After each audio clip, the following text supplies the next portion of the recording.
Hello, everyone. John Bruna here with the Daily Quote.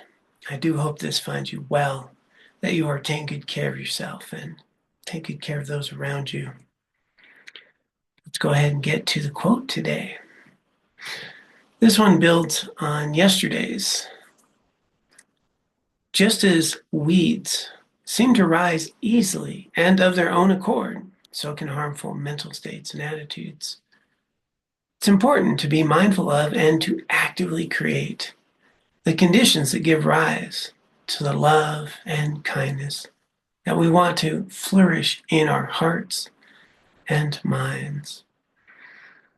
As we mentioned yesterday, we can actually cultivate, nurture, and grow the immeasurable attitudes of loving kindness, compassion, empathetic joy, equanimity by bringing them to mind, by spending some time reflecting on loving kindness, by reflecting on compassion, by cultivating the thoughts and attitudes on purpose throughout the day can actually grow them as part of our natural state. It can become habitual, not something that requires much effort over time.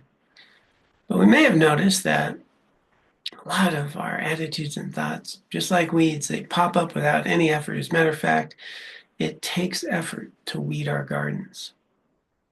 And here, the invitation is to attend to the gardens of our minds, of our thoughts, of our attitudes. When we notice that self critical voice, when we notice that anger or resentment or that fear or that insecurity, rather than continue to let it grow, we can learn to have the opportunity to weed that garden, to shift our attention to another thought, maybe one of kindness or gratitude, contentment.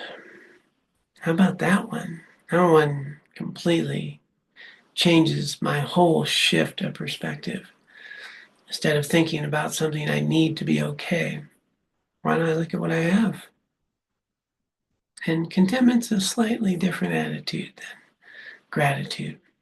It's recognizing you already have what you need. And on purpose, we can add the fertilizer of loving kindness to our hearts and minds. And doesn't that feel a lot better? And remember, love and kindness is not about being a doormat or burning yourself out, trying to people please. There's not much love or kindness in either of those activities.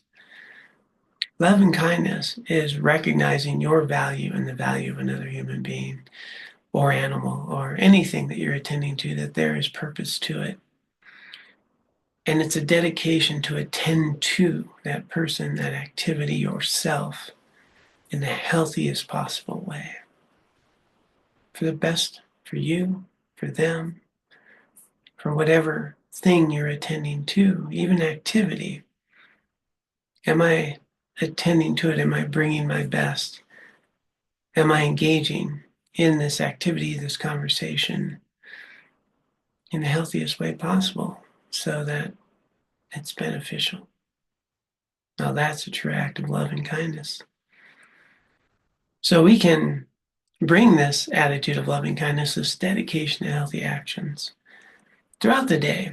And one of the recommendations is set a timer or make an appointment with yourself to remind yourself of this intention of nurturing and growing, checking your mind.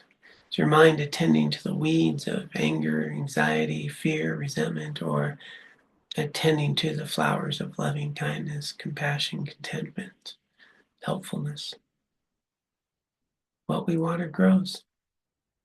So let's see if we can water the flowers and stop feeding the weeds.